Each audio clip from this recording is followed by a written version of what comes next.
All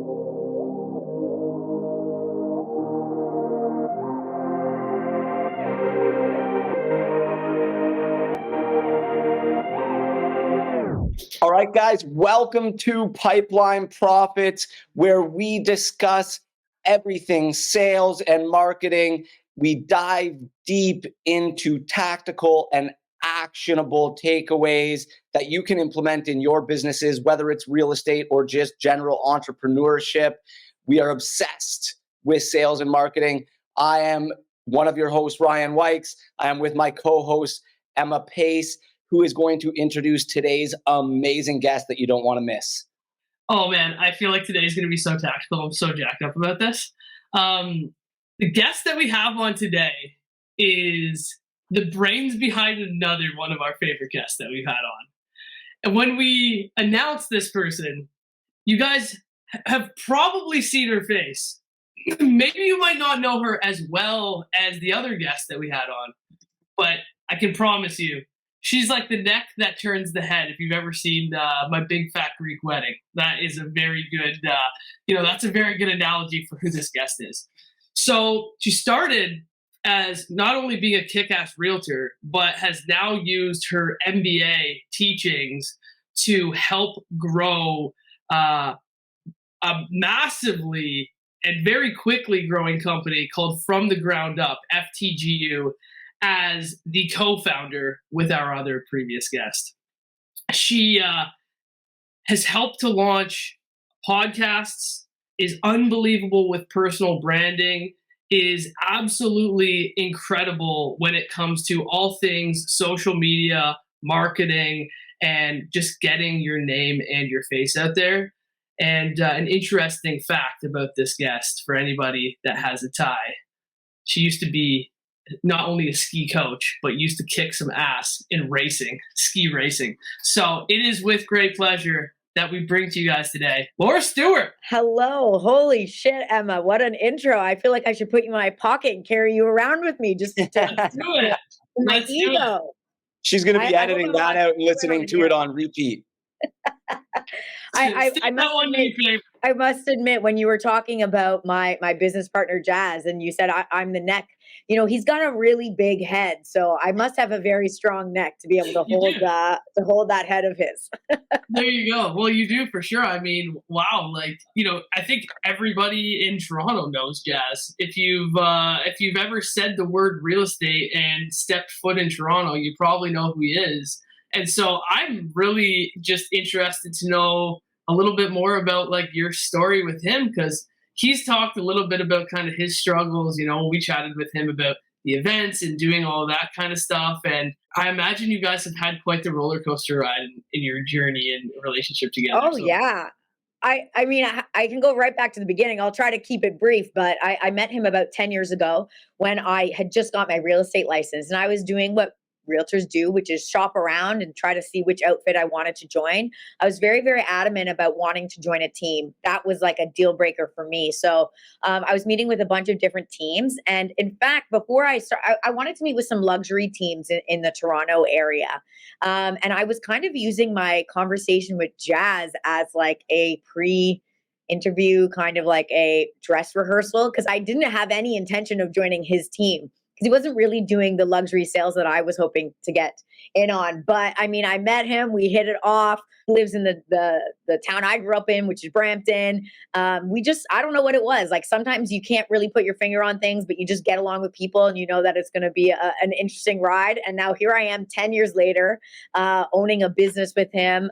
We've done a lot in terms of the real estate realm. And I think we were both getting to that place in our lives where we needed a new challenge. And so we started an academy, which is a training company for realtors. And that's where we're at now. But I think when it all comes down to it, he has certain skill sets that I definitely know I don't have, and I have certain skill sets that I definitely know he doesn't have. So it's kind of a match made in heaven when it comes to that. When you were interviewing him, because the intention was more just like the dress rehearsal thing, I know you guys obviously had that connection, like being from Brampton and whatever, so maybe you connected more on like that personal level. What was it other than just that made you say, this is the guy I kind of want to work with? Like, I'm going to not give up my dreams on the luxury thing, but like I'm willing to pivot for this person. You know what? I actually think where my problem was, I was trying to be somebody I wasn't. I think because of my history with working, I worked at Holt Renfrew's corporate office. I worked for a dealership, for an Audi dealership. So you're surrounded by a lot of, high net worth people. So in my mind at that time, I thought that would be a great target market. I know how to speak to luxury clients. I think I have similar interests. What I've kind of came to realize is like, that's not me at all. To my core, like I'm just a girl from the burbs, like from B-town, I was meeting with these other people and I started realizing like I had less in common. They were older, more mature real estate agents. They were doing things that, they've been doing in this industry for forever, which made them obviously very sick. But it wasn't new, it wasn't exciting, it wasn't cutting edge. And there was just something about meeting someone closer to age as myself with very humble beginnings that I think I just realized, look, I want to come to work every day. I want to like the people I work with. I want to enjoy it. I want to build relationships. I don't want to just get the scraps of someone else's thriving business. I think I thought my real estate background, my background could really help us grow this business kind of together. So I think I saw an opportunity for myself versus me trying to just fill some shoes. That's cool. So I want to backtrack a little bit. I love your uniqueness as a guest because I think what you do with marketing and personal brand and stuff is far different from what a lot of our other guests have done. But we do love to talk sales on this podcast. And I heard you mention that you worked at a car dealership, as did Jazz. What was your role there? And how did you decide to transition from that into real estate? And what made you, see a correlation there or thought that may lead to some success in real estate? And the story is not as sexy as you probably want it to be. I was not in sales at the car dealership, but yeah, Jazz, good memory. He worked for a car dealership as well. Maybe that was another thing that we had in common. I just worked in their administration office. I actually worked there sort of quasi part-time. I was a nanny at that time to a family. They had they have a special needs daughter. She was 18 years old. They needed someone to help take care of her and so I took care of her most of the time, but that family would often go to Florida for a couple weeks or a month at a time. And then I would have nothing to do. So they owned that dealership. So they said, well, why don't you just go help out at the dealership while, we're not here and we're in Florida. Simultaneously, I was getting my business degree at the time. So I was doing a lot at that time. My intention was never to stay at the car dealership. My intention was never to stay as a nanny. I really just used those as opportunities. I had to make money. I had to pay the bill. What I was doing at that time was in the evenings, I was going and getting my MBA. So that was really the whole goal of it all. Was it always more the marketing side of things that attracted you then? Like, what was it about? Yeah, I actually transferred over. Yeah, I started doing my MBA. Like I said, I worked at Holt Renfrew. I like creative. I liked fashion, but I thought, if I work at Holt Renfrew corporate office, like I'll never actually be able to afford any of the clothes here. So how can I have a career where I can actually shop at stores like this? So I thought, well, let me go back to school. And I was kind of into advertising, merchandising. I dabbled in a lot of those things while I worked at Holt Renfrew. And so, yeah, it kind of was always of interest to me, marketing and communications. I always liked that route. I didn't really know what I wanted to do with it. I thought maybe I would go down the advertising route, but it was probably in my first year into my MBA that my husband, he wasn't my husband at the time, but he's in real estate as well. He sells commercial real estate. And he said, I think you'd be a great real estate agent. And looking back, that's such a dumb thing people say to people. Sorry, husband, but it is. Because what makes a great real estate agent? I had no sales experience. I don't like cold calling people on the phone. So I would think typically people should have. But I think he just thought I could really start creating it like a business. And I think unfortunately enough people don't look at it like they own a business. Their business might only have one employee, which is them. But if you start looking at it like a business and you say, you start realizing you'll act a little bit differently in terms of how you prospect, how you set up your calendar, what you're willing to do, what uncomfortable situations you're willing to put yourself in for the business. And so that's kind of why I just started saying, okay, I'll finish my MBA. I'll get the experience here. I met a lot, but I also at that time started getting my real estate license. It was a very busy time in my life. I don't know where I had the energy from, but I figured it out. So at what point in getting into real estate, obviously you joined Jazz's team, first team. At what point did you see the opportunity to leverage your background in marketing? You mentioned you thought about going into advertising. You had done a lot of brand stuff, et cetera, went with Holt Renfrew. At what point did you see the opportunity in real estate to kind of pivot down that avenue? Yeah. and how long did it take you? And did you have to convince did you have to like twist Jazz's arm to let you go down that route more? Or did it happen kind of naturally as he had the need? Like, tell us a bit about how that all evolved. I'm laughing because it's like, sometimes you organically fall into things. This was like, I can time and moment that it happened. So our team was kind of built with, Jazz probably talked about this. It was Jazz, Simeon, and then he had a third business partner who unfortunately passed away. But those three were really running it. And we had probably 25 agents on the team at that time. And I was just one of the agents on the team.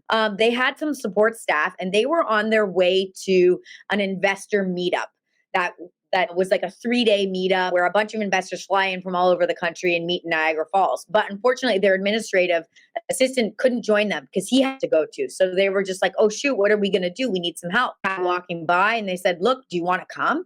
And I said, this might be another opportunity. Like, yeah, I'm not an assistant. I just finished getting my MBA, but, let me just get in the door. Let me get in the room so I can see what's going on. I can hear interesting conversations. Maybe I'll pick up something from the investor standpoint. So I went to this 3-day event. And what happened was I realized that the 3 partners who were running the business at the time, they were real estate salespeople. Like, they are amazing salespeople, but they weren't very organized. They didn't have basic things in place like spreadsheets and templates set up to make their lives easier. They didn't really have a lot of systems in place. And so I was sitting there like, guys, you're getting people to fill out things on like paper and pencil and you're keeping it in a banker's box. Like, let me digitize this for you. Let me help. And in doing that, as soon as we came back from that event, I just kept showing up to work. I said, let me help you there. I can make a phone call here. I can get you coffee. I can get your printouts, whatever it was. I was not too good for it. I was like, I'll do anything just to get in the room. And that's really how I learned. And Jazz kind of took me under his wing and said, okay, I'll teach you everything you need to know about selling, but you help us on the backside. And so it kind of just became this very organic relationship. I learned a lot about sales in that 6-year period where I was with them. But I did get to that point where I said, this just isn't me. Sales is not my bread and butter. A lot of us get into real estate thinking this is the answer, whether it's like, I hear a lot of women, like, they get divorced. It's time to go back into the workplace. People try different jobs. They didn't like anything. So we kind of all find ourselves in real estate. Like, wasn't a lot of our passions as kids growing up. But what happens is when we get here, because everyone told us we'd be good at selling real estate, we find ourselves here and we realize like, we lack a lot of the skill sets that would actually make us good realtors. And so I think there's nothing wrong with realizing like, hey, if I join a team and I bring a certain skill set to the table, that should be rewarded as well. And that's important as well. And so if you have people that are good at sales and that might not be you,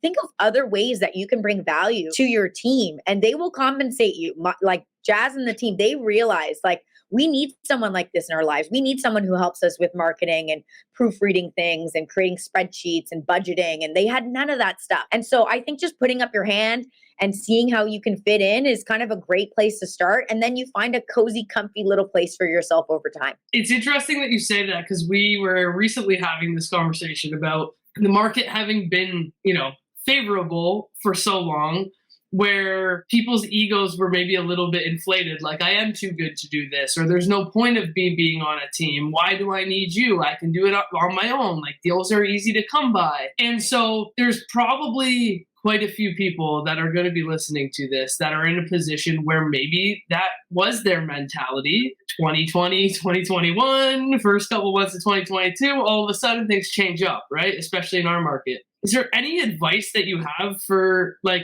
how do you let your ego take a hit, right? Like, because I think at some point in time, you have to come to the realization that like, I am putting up a mental barrier that's allowing me to get past it.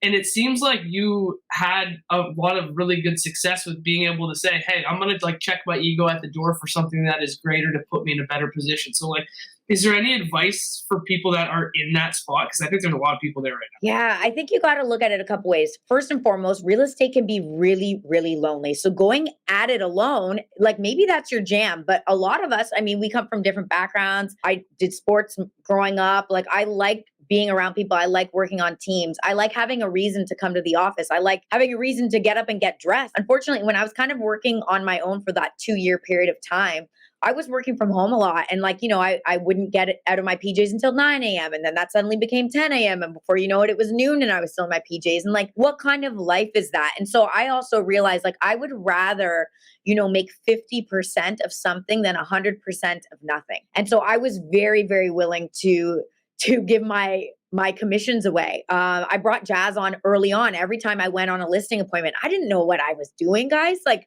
I'd never done a listing appointment before. And this is for like, a $1.5 million home. This is like someone's entire livelihood. I don't want to mess it up. Building relationships and you start realizing life isn't all just money. Like I thought I ever would in all. And to me, it's like, I would rather have fun at work. I would rather do this with other people and us build something together and have something to look back on and be proud of than to keep every single dollar and have no one to share it. So I think if that's your mentality about money, then like time to just find other people, do it together, make it fun. I think that's like, you just highlighted two things there for me about being part of a team that are huge that people never think about, right? Most people, when they're trying to decide, is it right fit for me to join a team? Do I need a team? Really, they're just thinking about leads or the commission they're giving up. It's usually those two things. And they're looking at like, okay, what's the value of the leads I'm getting in exchange for the commission I'm getting? And they only think about those two things. And they're like, oh, the leads aren't worth it. I can buy leads cheaper. I can generate my own leads. I can do this. I can do that. And the two things that you brought up that are huge for me that I think are the biggest part of the most successful teams. The first one, and you brought them both up inadvertently. The first one is like the accountability of like having other people to answer to, someone to hold you accountable, to show up, not for them, but to help you show up for yourself, right? Because you stopped showing up for yourself when you were in your pajamas till noon. Yep. So it's like, who's going to help you show up for yourself, right? And then the second part of it is that culture and that community. And I've always either been on teams or led teams. Wherever I've been happiest for me personally is because the culture has been the best, and that community and feeling like it's called a team for a reason. It feels like your team, right? There's an asterisk to that though, man. I'm going to play devil's advocate just for one moment because only because there's going to be people who are watching this that are like, yeah, I do think that I am giving up a big chunk. And I don't there's a lot of shitty teams out there who don't actually provide value. So I think we also have to look at this from another angle. Is like, we can harp on the people who are like reluctant to join a team because they have that mentality of like, I'm just giving up, I can get cheaper leads and I'm giving up a bunch of money, but like maybe that is truly their experience. And I think, Ryan, where you and I come from is like, we were actually part of good culture. And same thing with you, Laura. It's like, you're actually part of a good culture in a good team. So that's why all of us can sit here and do it. But there's a lot of people out there who are like, I tried the team shit and it was brutal and I'm not doing it again because they went to the wrong thing. So I would actually like to talk about what does it take to make a great team and who should they be interviewing for? Yeah, I think so. First and foremost, if you giving commission away to somebody else as your tuition, $1 on my my master's education, and I never once left that school thinking you owe me a business now.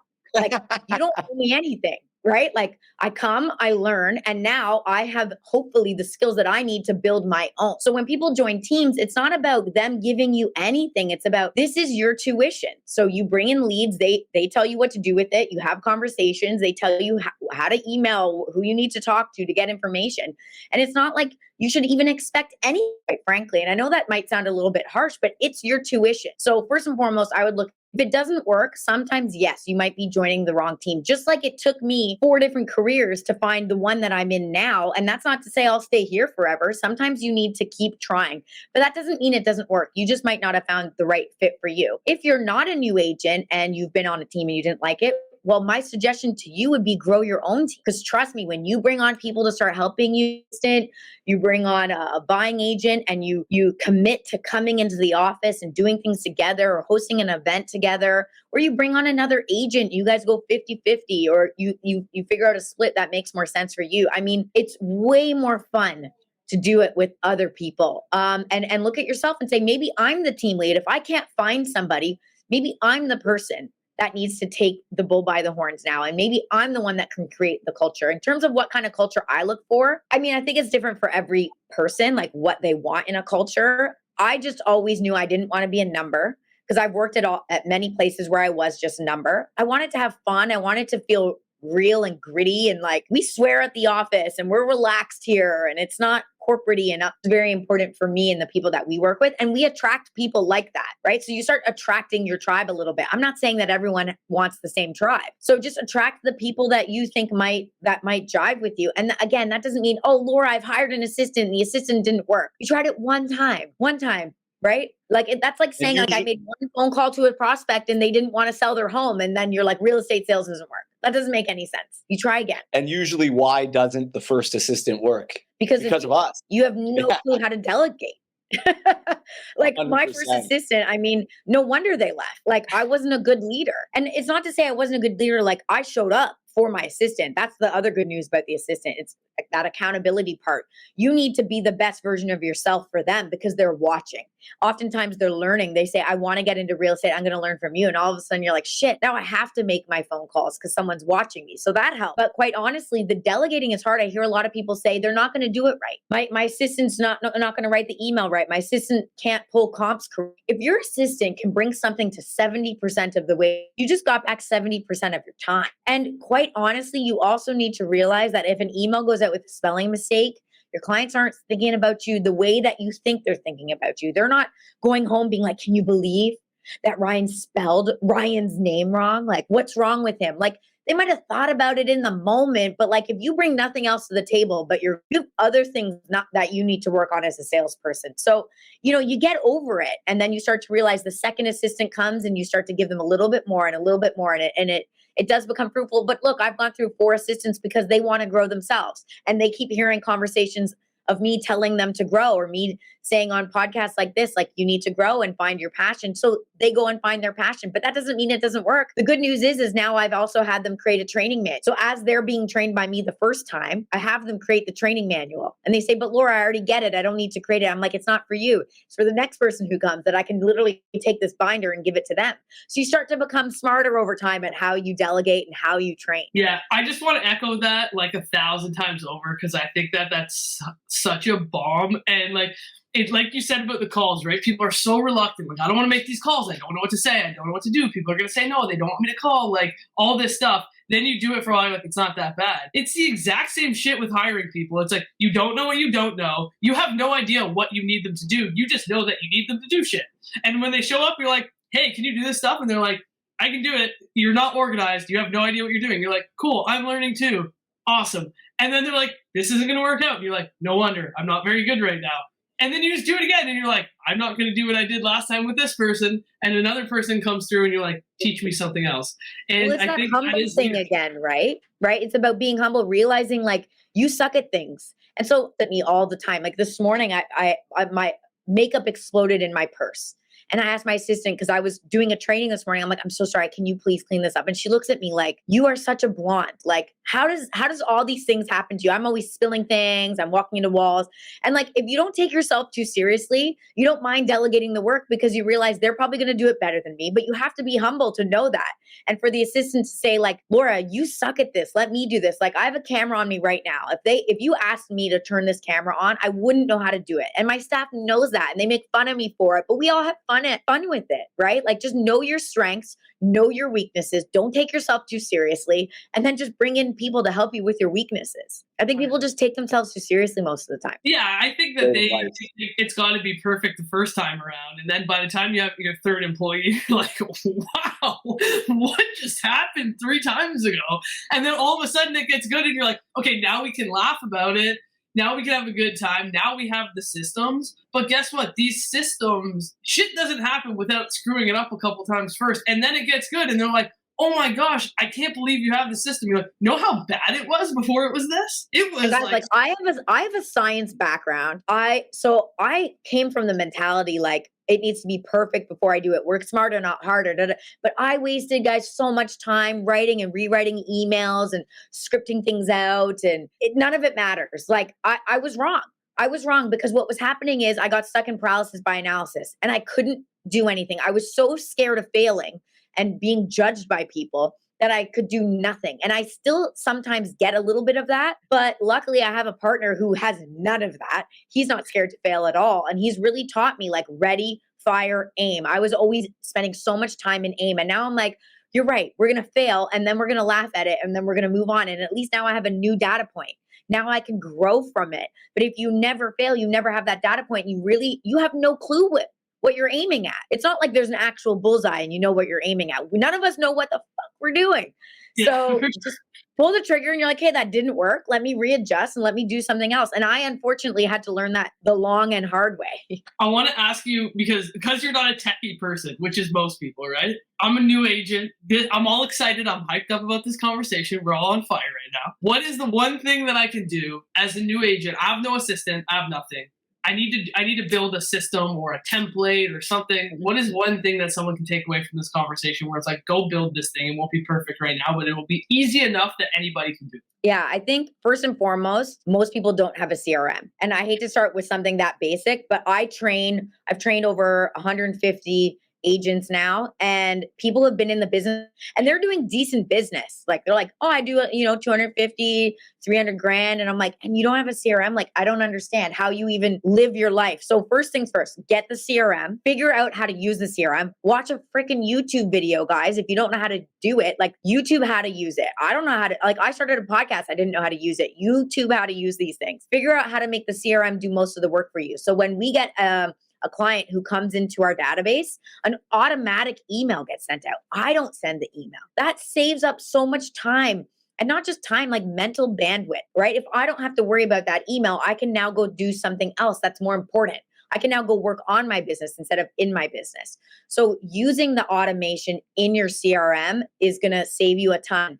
Getting some templated emails so you're not like, running around like a chicken with its head cut off every other week. Get some good quality templated emails, preferably not the ones that are like, here's how to clean your eaves troughs, not stuff like that. Like, I mean, education about real estate. How can people truly send emails around plexes, joint ventures, how to invest in real estate using your registered funds, how to look for a duplex, lease to own. And guys, that doesn't mean you need to know everything about these things, but start educating yourself about these things so that you can have more meaningful conversations and you start to be viewed as an advisor to your clients. You're not just a salesperson, you're truly advising them because you have all this information, your wealth of knowledge. And then what you can do is, let's say someone comes in because they get an email. If you don't know anything about multiplexes, you don't need to go and find the multiplexes, but surely someone in your office does. And if no one in your office does, go find a real estate agent who knows how to sell multiplexes and then go pair up with them, get your 25 points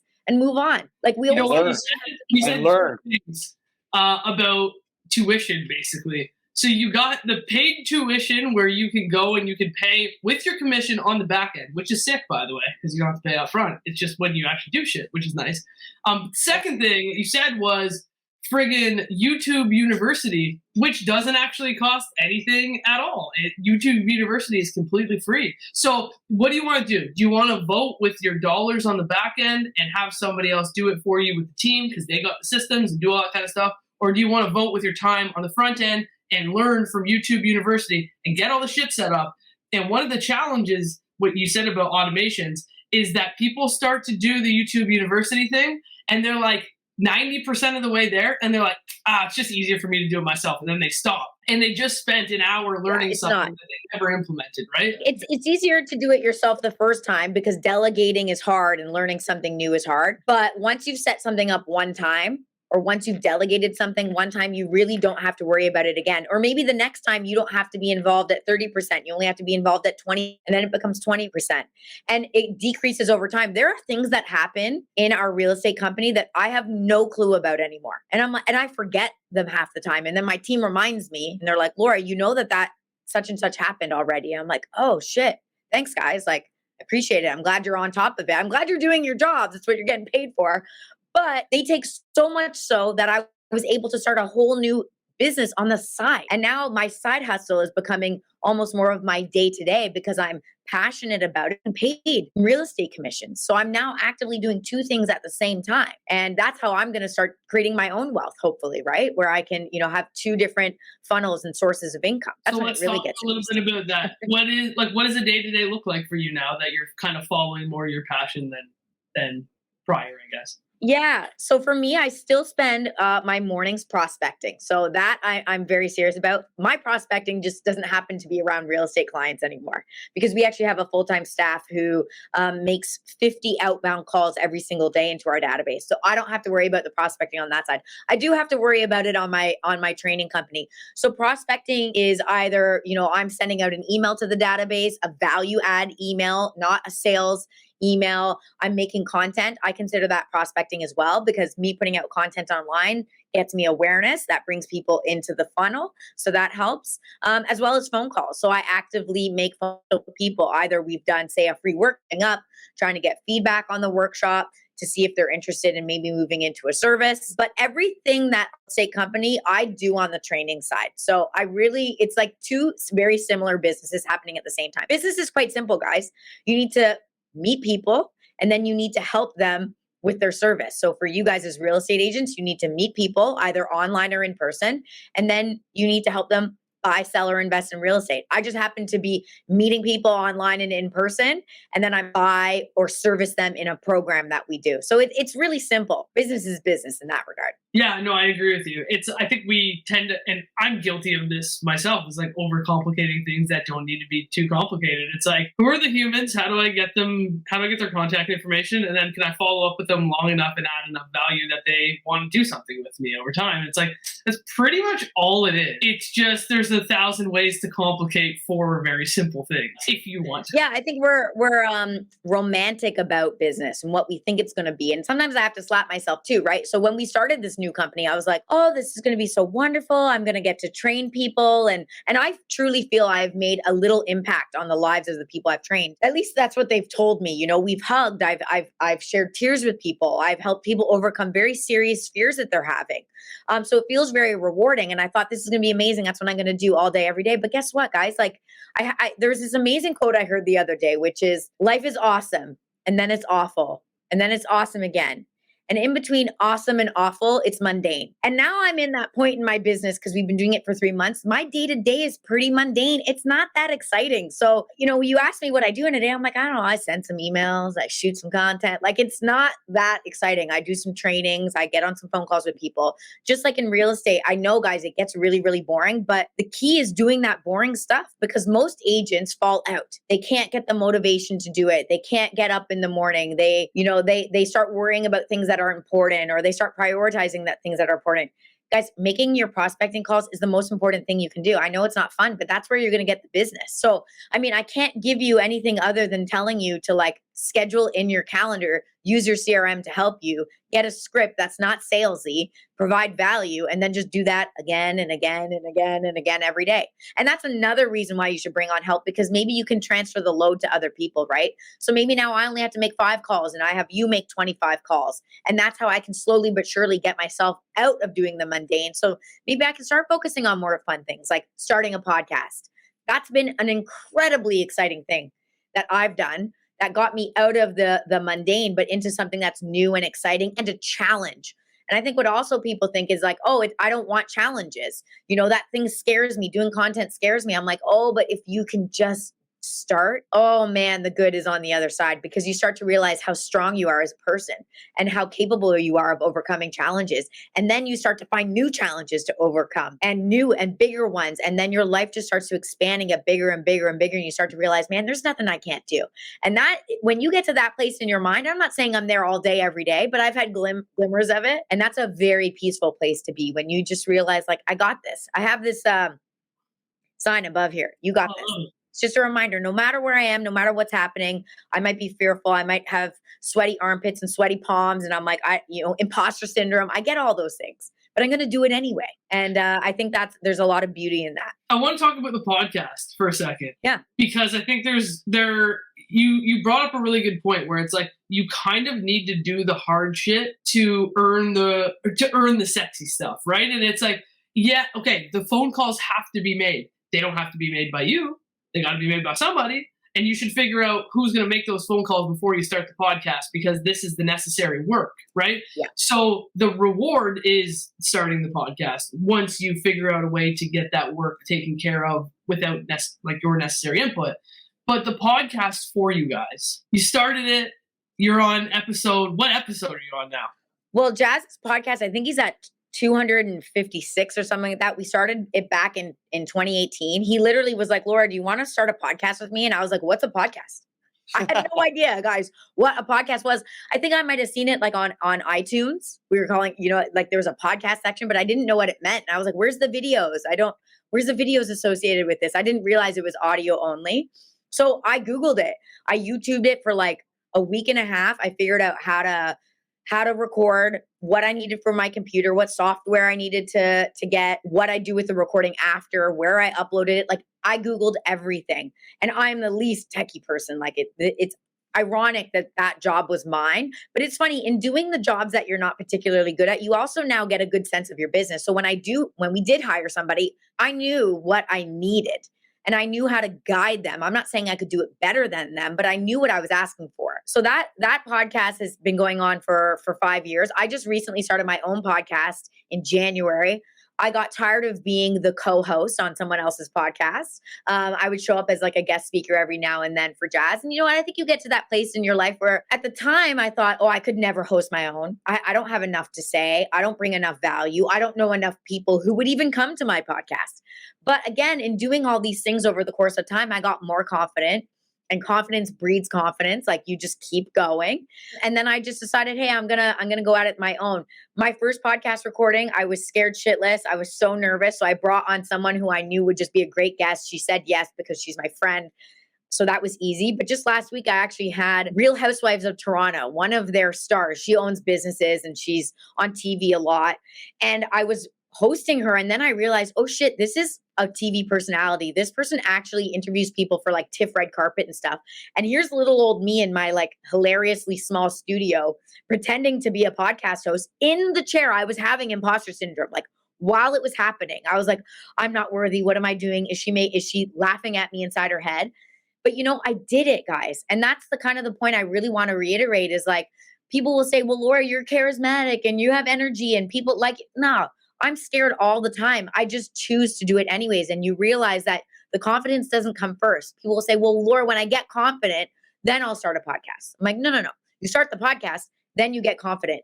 Then you get so confident that you bring on a new guest that challenges you again and you become not confident again. And now I know I've done it. So the next person that I bring on who I think is outside my wheelhouse, I have this experience to draw on to say, look, I did it. I got through it. Was it my best show ever? No. I'm sure my voice cracked in it a little bit or whatever, but I got through it. And so now I have that data point, right? So it's always about getting that data point and then moving on. And once, the podcast becomes boring, I'll probably figure out something else to do. That'll be a challenge and that'll be fun and exciting in and of itself. I don't know what that's going to be, but I'll figure that out when I get there. We have some listeners here that are probably afraid to start their own podcast. And I think you've given a lot of good advice of like, you just got to get out there and do it. But, I love that you're a non-techie, as I consider myself a non-techie. So if we've got some listeners that are thinking of starting their own podcast, now that you've launched your second, one very successful and one new podcast on your own, what are 5 easy to use tools that any non-techie like myself, Emma doesn't count because she's great with technology. I'm better than the average real estate agent, which doesn't count. And I am below the average real estate agent. That doesn't say a lot. We're not a good data point. So 5 tools that are easy to use that can help them launch their own podcast if any of our listeners want to launch their own podcast. Yeah, sure. So in terms of tech tools, I would start with Zoom. I would do exactly what or you're using StreamYard, but Zoom or StreamYard. Both, yeah. StreamYard has, you can make it more customized. But for the guys just starting out, like use Zoom, use the free account. I think you have to keep your recording under 30 minutes or 45 minutes 40, if you use the free 40. account. It's 40. 40 minutes. See, I don't even know these things anymore. Under 40 minutes. I'm cheap at heart. So I like all the free things. Like use the free things until you outgrow the free thing, right? People will say, well, Laura, I need all the equipment. I'm like, no, you need a computer, which you already have. You need, maybe if you want a better webcam, but look, I'm not using a webcam today. I have my earbuds. That's my microphone, right? So that's where you start. You start with Zoom and you bring on a guest, just like you guys are doing here today. And just like I always do with my podcast, I bring on a guest so I don't have to do all the heavy lifting. I don't actually have to know dick all about real estate. I just need to bring on someone, ask them a bunch of questions, have a conversation. and we're done. The great thing about Zoom is it gives you two different files. So it gives you an audio file, and that you upload to Libsyn, Libsyn. That's what we use. And that, guys, publishes your podcast to all podcasting platforms. That we'll put it on Apple Podcasts, Spotify, and everywhere. So Libsyn is a great source. The one other thing you want to do with your audio recording is put it in a software called Trint, Trint. And what that's going to do is that's going to transcribe your audio. So it's essentially, I actually have one right here. It's going to give you multiple pages of speaker and the time codes and everything that was said. And what I do, let me see if I have a better one here for you guys, one that I've done. What I do is I actually read through these things, and that's where I find all my little clips. So I'll go through and I'll say, okay, clip this piece right here. Oh, there. Clip this piece. So I'm going to give this to my team. And when it's you guys, you might not have a team. But these are the parts, the time codes I want to clip. Or these are the parts that I want to copy and paste and post that on Facebook or post that on LinkedIn as like a quote. Or maybe I can write a blog from this, and the blog can be my interview with Ryan and Emma. And I can, just take out the ums and the ahs and make a blog out of it and put that on my website or send it to my database. I think what people don't do enough of when they start a podcast is actually send it to the database. I'm like, they're like, well, Laura, I only got 3 views and it took so much time. And I'm like, but did you tell anybody? Like, people are not going to just organically find you on YouTube or Spotify. You have to tell people about it, right? So it's important to send the podcast out. In terms of clips, like you can use places like Fiverr, virtual assistants to help you with that. Like, I wouldn't even attempt personally to clip these things on my own because the amount of time it would take me to learn how to do that. Like, maybe if you know how to use, what is it, Adobe Pro? I don't even know the programs, guys. Like, I just get other people to do the shit for me. So it frees up my time to do the thing that brings in the big dollars, which is sell real estate. Yeah, you might spend $1,000 over here, but you're going to make $26,000 over here. So it's an investment in your business. So Trint, Libsyn, and Zoom is really where I would start. And like I said, not with all the fancy equipment. And then my tidbits would be do what I call macro to micro, right? So that's taking the transcription, seeing other ways. So don't just let your podcast go to waste. Don't let it just be a podcast. Let it be the basis for all of your social media content going forward. Written images you can do too, right? You can get someone from Fiverr to create an image and put a quote over it. And the quote you can get from your transcription. You can just copy and paste and put that in LinkedIn. And like I said, make a blog. So those would really be kind of my tips around it. I hope that answers. That's like a mini masterclass on. You just did a masterclass on how to start a podcast. People how to do a podcast 101 right here. No excuses to not do it. It's like, here's how you get the traffic. Send it to the people that already know who you are. Here's how to record the thing. Guess what? You don't even have to create the content because your guest's going to create it for you, and hire other people to edit the shit for you. Yeah. And guys, I learned all these things truly the hard way because we were doing the podcast and all we had was audio. We weren't filming it on a Zoom. There was no Zoom when we started. Or maybe there was, but I didn't know about it. I didn't know what I didn't know, right? So we started just with audio. So there was not really anything we could do. The only thing we could do was send an email linking people to that audio episode. And then what I think we would do was there was some type of software that would transcribe it and you could put it on social media, like the transcription of the audio. And then we would just link it. Like, that was as sophisticated as it got at first. Where things really changed for us, we ironically had the opportunity, I don't know if Jad told this story, but the opportunity to film with Ryan Serhant. Did he go down this path with you guys? I don't know. No. Not fully. He talked about having him as a guest as a highlight, but he didn't talk about. Okay. So this is kind of funny because what happened was I said, who'd be a really cool guest? Ryan Serhant. If we could get Ryan Serhant on our podcast. And that was kind of dumb because the point of our podcast was to send to our investor clients. So I don't know why they'd want to hear from Ryan. It's not like, he was probably giving real estate agent tips on the podcast, not how to invest in real estate. So that was stupid on my part. But Jazz said, well, let's call him. And I was like, you're just going to call Ryan Serhant? He's like, well, he's a real estate agent. He must have his number somewhere. So he calls around. They said, oh, Ryan doesn't work out of this office, but here's his number to his office. We get his assistant.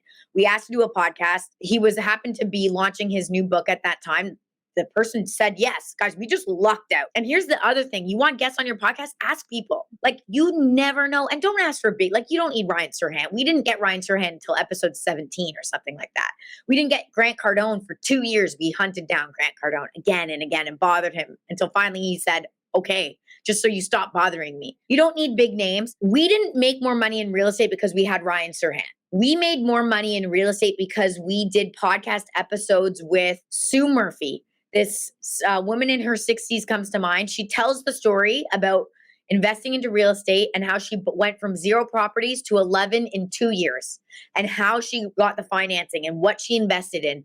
That episode, we have clients who actually call us who say, there was some woman, I don't know her name, but she went from like 0 to 7 properties. Like, they never get any of the details right. But we're like, oh yes, Sue Murphy. And they're like, I want to do what she's doing. That's actually what puts money in our pockets. So I don't want you guys to think that you need to get any big names. You just need to educate people. You need to inspire them to want to buy real estate. And luckily, when you do that, they buy again and again and again and again and again. And so you don't need new leads in your database. You just need people in your database who understand that that's how you really create wealth.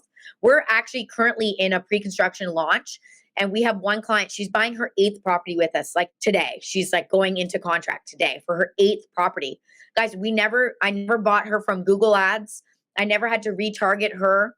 She's just in my database. We send her information. We do webinars. We send her podcasts. Her 8th property with us since 2020. Like, that is a great client to have. And she doesn't even live here. If she popped up on the screen, I wouldn't know her. I don't know her face. I've seen her driver's license because she lives in BC. So you just never know where your clients are going to come from. And so just start, like you guys said, just start the podcast. See where it goes. It ends up becoming one client was most agents' entire year. Yeah, pretty much. Now we have a team, so we need to make more commissions than a handful of deals, right? Because we got a lot of people to pay now. But that's just scaling. It's like it's all the same thing. It's just bigger. So if you have one client that buys 2 properties with you over a year or over the next 5 years, I mean, that's better than most, because most people assume, oh, well, this client just bought with me, so they're not buying for another 7 years. And then they never talk to them again. Like, how about you inspire them or teach them how to refinance their property?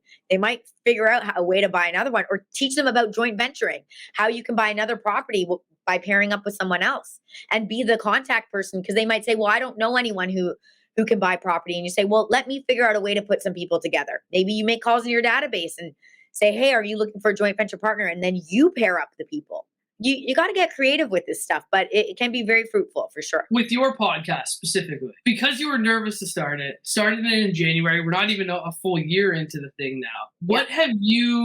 How has starting your own impacted you, or how are you because it's a slow burn. So how are you now starting to see the fruits of your labor for 10 months of the year? Yeah, I would say the most important thing with any type of content is the offline metrics, not the online metrics.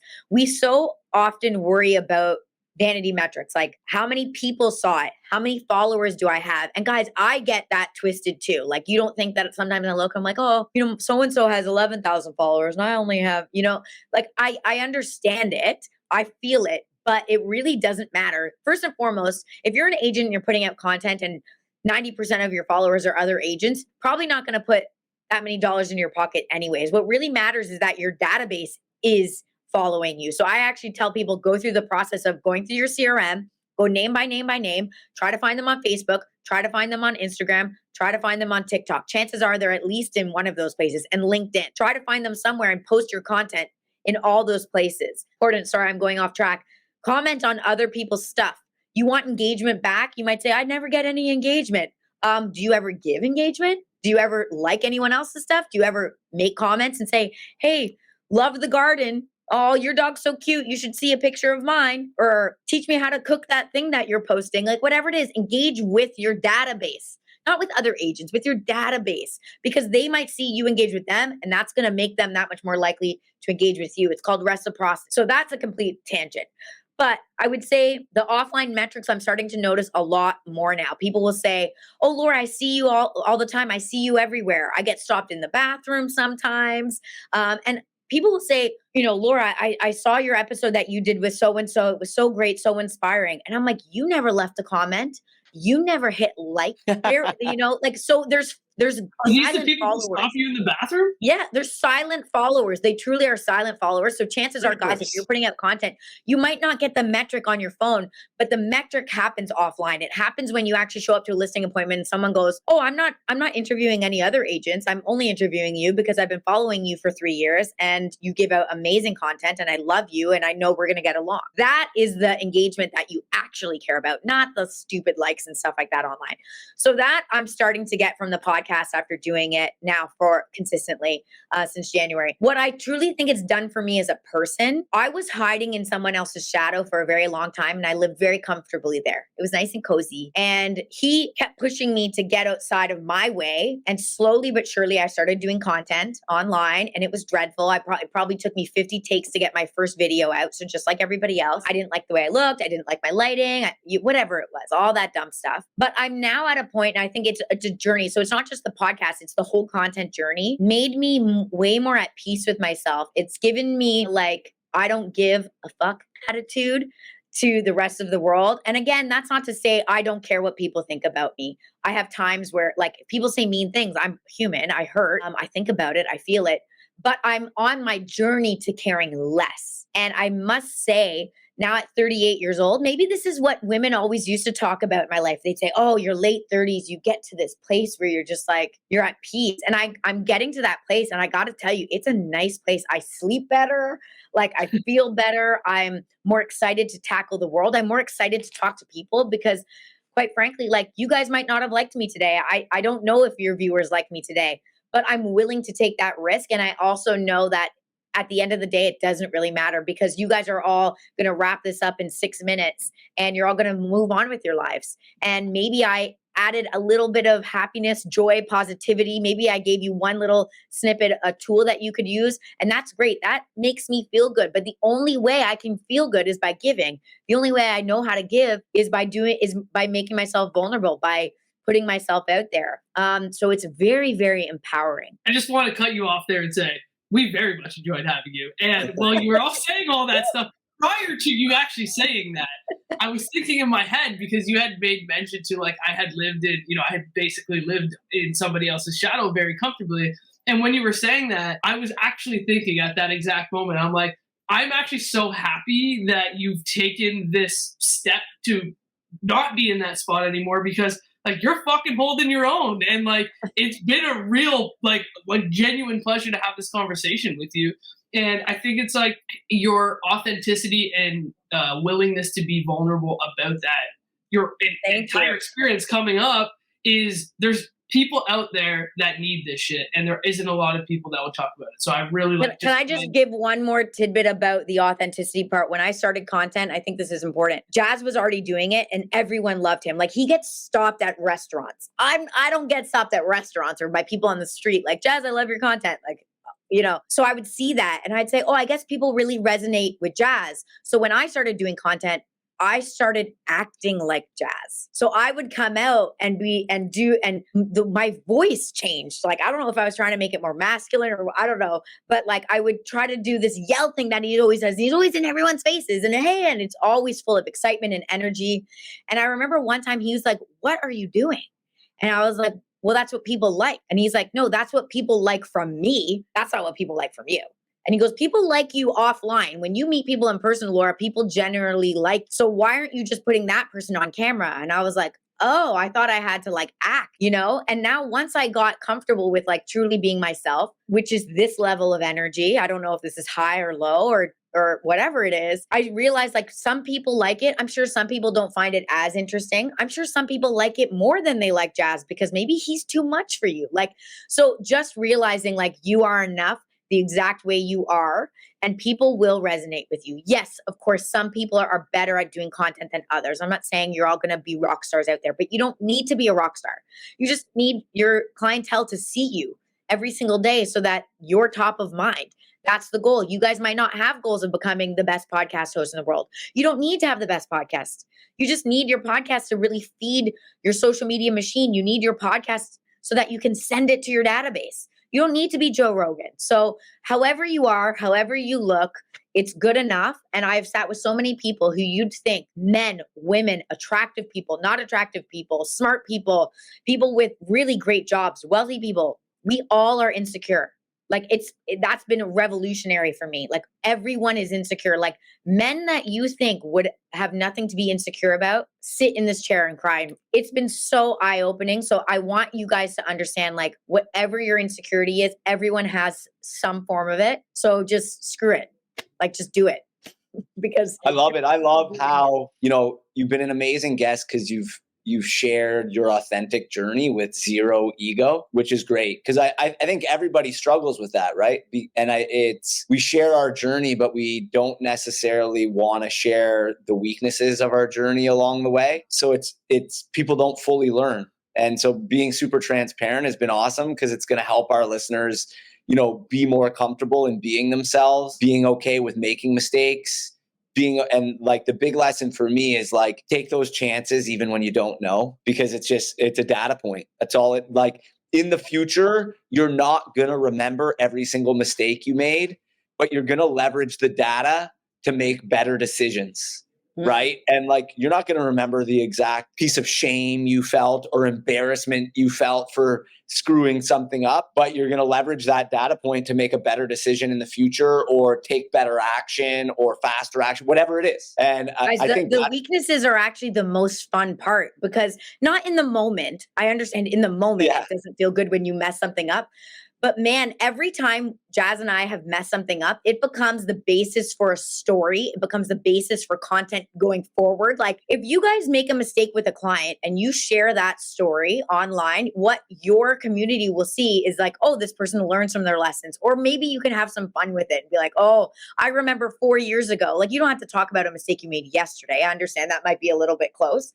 But 4 years ago, I was doing my first transaction. Boy, did I learn a lot from that. Like, that to me would be how you and I would connect, because I'd be like, that's funny. Or, oh shit, I would make the same mistake. Or, oh my God, like, I don't think I'd ever make that mistake, but thank you for sharing. Like, people don't like salespeople because they think we lie. How about you just not lie and be forthcoming and share something? I'm not saying share every intimate detail about your life. I probably sometimes do too much of that, but share enough that people realize, like, you're human. You make mistakes. Like, Jazz always says it best. And so I'll use this example before we wrap it up here.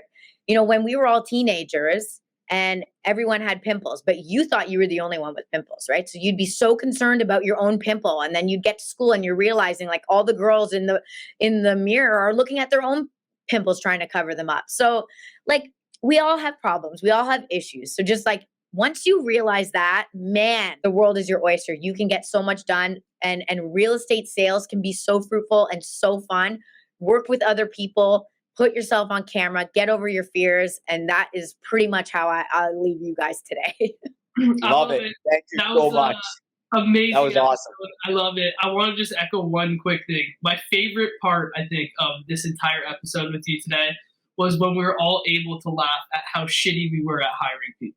And we could talk for hours on our successes, but the one moment that I'll remember, and I think was the funnest for me, was when we could all reflect on those shitty moments, because we all experienced it, we all felt it, and it's been the building block and the foundation for where we are today. So I hope that really does echo what you were saying at the end there. It's like, you got to make the mistakes because they are the foundation of the best stories you could possibly have, and how you're actually going to build rapport, relationships, and authentic connections with people in the future. Yeah, 100%. That you brought it back up and it made me smile again, right? I get to relive it over and over again. And I think I hope this shows to you guys, like, I've done a lot of these. I've been featured on, I don't know, probably over 100 podcasts. And this one, oddly, was somehow one that I really remember. Like, this is going to be a top one for me.